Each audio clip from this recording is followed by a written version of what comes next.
Allez, c'est parti, plongeons directement au cœur de ce qui constitue, les plans fondamentaux de la vie elle-même. Bienvenue à tous, futurs médecins, dans cette session d'explication consacrée à un véritable miracle d'ingénierie biologique. Aujourd'hui, on va décortiquer comment notre ADN, qui est en gros cette immense encyclopédie d'informations, arrive à s'organiser pour tenir dans le noyau minuscule de nos cellules.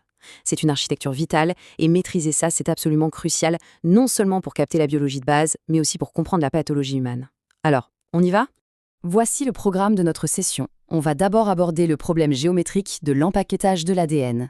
Ensuite, on verra les nucléosomes et cette fameuse fibre de 11 nanomètres. On enchaînera avec l'histone H1 et la formation des solénoïdes, puis la transition spectaculaire des boucles vers les chromatides.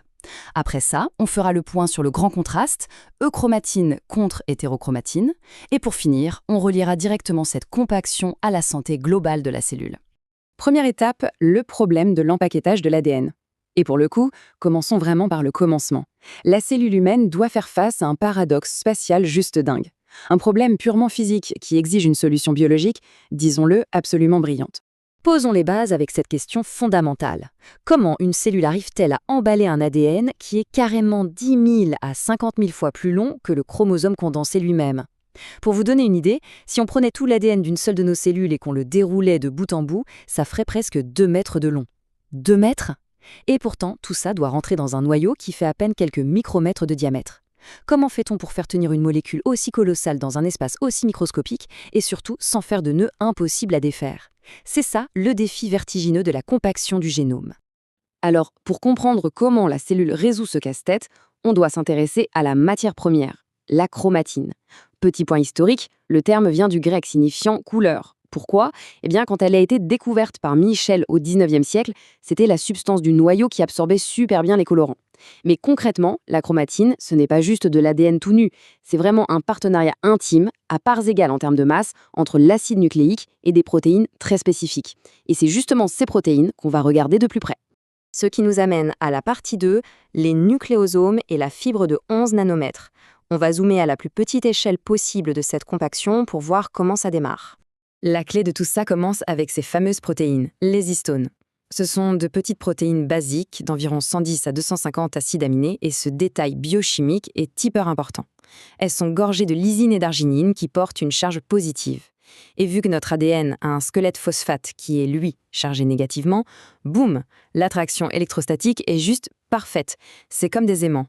Ces histones s'assemblent en un cœur de 8 unités, un octamère, avec 2 copies de chaque, H2A, H2B, H3 et H4.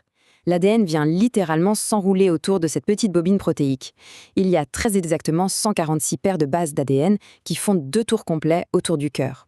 Et voilà, ça nous donne un nucléosome. Si on regarde ça, ça ressemble vraiment à un collier de perles. Rien qu'avec cette première étape, on obtient une fibre d'environ 11 nanomètres de diamètre, et la longueur de l'ADN est déjà réduite d'un facteur 6. Partie 3, l'histone H1 et les solénoïdes. Montons d'un cran. Voyons comment cette structure de base s'organise pour tasser la molécule encore plus. C'est là qu'intervient une 5e protéine, et elle est capitale, l'histone H1. Contrairement aux 4 autres qui forment la bobine centrale, H1 est extranucléosomique. Elle se place à l'extérieur, sur l'ADN qui fait la liaison entre les perles, et elle agit un peu comme une épingle de sûreté ou un clip. Elle force l'empilement des nucléosomes voisins, ce qui oblige notre fameux collier de perles à s'entortiller sur lui-même, pour former un cylindre beaucoup plus épais et dense, la fibre de 30 nanomètres. Et là, retenez bien ce chiffre, 6. C'est la constante mathématique de cette nouvelle structure. Il faut exactement 6 nucléosomes, bien verrouillés par l'histone H1, pour faire un seul tour complet de cette hélice de 30 nanomètres. C'est ce qu'on appelle la structure en solénoïde. Et le résultat est bluffant. À ce stade, la cellule a déjà compressé la longueur native de l'ADN d'un facteur massif de 40. Partie 4, des boucles aux chromatides. Et croyez-le ou non, on est loin d'avoir fini. Quand la cellule se divise, l'empaquetage doit passer au niveau extrême. On va suivre les dernières étapes de cette incroyable ingénierie chromosomique. Pour que les chromosomes puissent se séparer sans dommage, pendant la mitose, notre fibre de 30 nanomètres va venir s'arrimer à un squelette central fait de protéines non histones, un véritable échafaudage. Elle va former de grandes boucles radiales d'environ 300 nanomètres, et chaque boucle peut contenir jusqu'à 100 000 paires de bases. Ces boucles vont ensuite continuer à s'envouler sur elles-mêmes pour former des structures ultra denses qu'on appelle des rosettes. Et le clou du spectacle, une trentaine de ces rosettes s'empilent systématiquement en une spirale hyper serrée pour former la chromatine mitotique, dont le diamètre atteint carrément les 700 nanomètres. C'est la forme la plus compacte possible. Prenons une seconde pour revoir cette chronologie structurelle. C'est fascinant de voir cette progression à l'échelle nanométrique. On part du simple filament nu de la double hélice à 2 nanomètres. Il s'enroule sur les histones pour faire la fibre de 11 nanomètres. Ensuite, l'histone H1 vient clipser tout ça en solénoïde à 30 nanomètres. Des protéines d'échafaudage forcent la création des boucles à 300 nanomètres et l'empilement final nous donne ce pilier massif de 700 nanomètres qu'on voit au microscope pendant la division cellulaire. Avoir cette progression en tête, c'est juste indispensable, parce que c'est ça qui dicte tout ce qui se passe à l'intérieur du noyau. Partie 5. Euchromatine contre hétérochromatine. Maintenant, on pivote de l'anatomie pure vers la physiologie. Parce que le but de la cellule, c'est pas juste de ranger l'ADN dans un placard pour faire joli, c'est de pouvoir s'en servir. Voyons donc les conséquences pratiques de tout ça. Et ça illustre parfaitement le bras de fer permanent au sein d'une cellule qui ne se divise pas.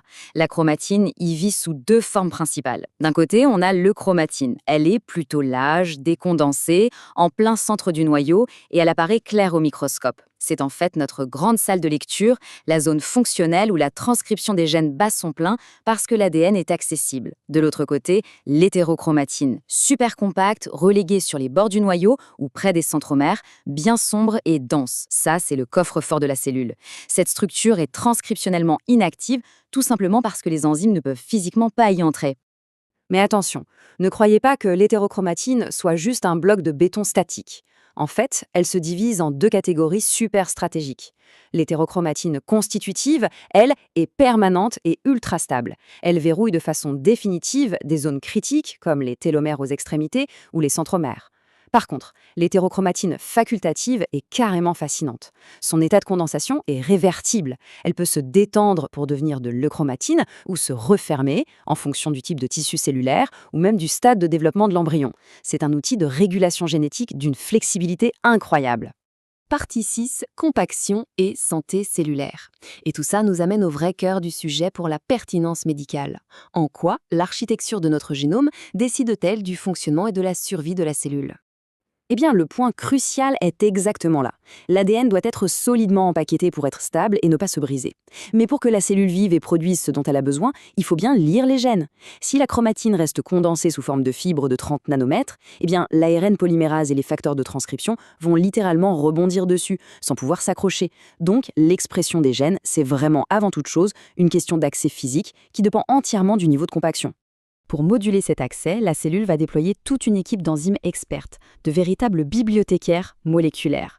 On a d'abord les facteurs de remodelage de la chromatine qui consomment de l'énergie, de l'ATP, pour venir faire glisser physiquement les nucléosomes ou les démonter temporairement. On a aussi les chaperons d'histones, des protéines acides qui aident à bien assembler les octamères sans faire partie de la structure de manière permanente.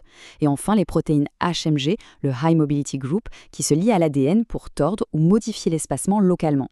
C'est ce balai biochimique constant qui permet de basculer du coffre-fort de l'hétérochromatine vers l'euchromatine active, exactement là où il le faut et quand il le faut. Et pour clôturer cette session, je vous laisse sur cette réflexion un brin provocante, à méditer pour vos futures pratiques cliniques. On vient de voir à quel point cet équilibre est subtil. L'ADN doit être à la fois ultra blindé et disponible immédiatement. Mais imaginez un peu si la machinerie déraille, et si des gènes suppresseurs de tumeurs, qui devraient normalement travailler tranquillement dans l'euchromatine, se retrouvaient d'un coup piégés dans de l'hétérochromatine hyper condensée. Ou à l'inverse, si de l'ADN satellite instable était soudainement exposé aux enzymes d'alecture. Ces failles de l'impactage chromosomique ne sont pas que de petites curiosités sur le papier. Elles sont souvent le point de départ du vieillissement prématuré et de la cancérogénèse. Comprendre comment la cellule emballe son ADN, c'est au final comprendre comment elle protège le code source de notre existence même. Gardez bien ça en tête, et on se retrouve très vite pour de nouvelles explorations.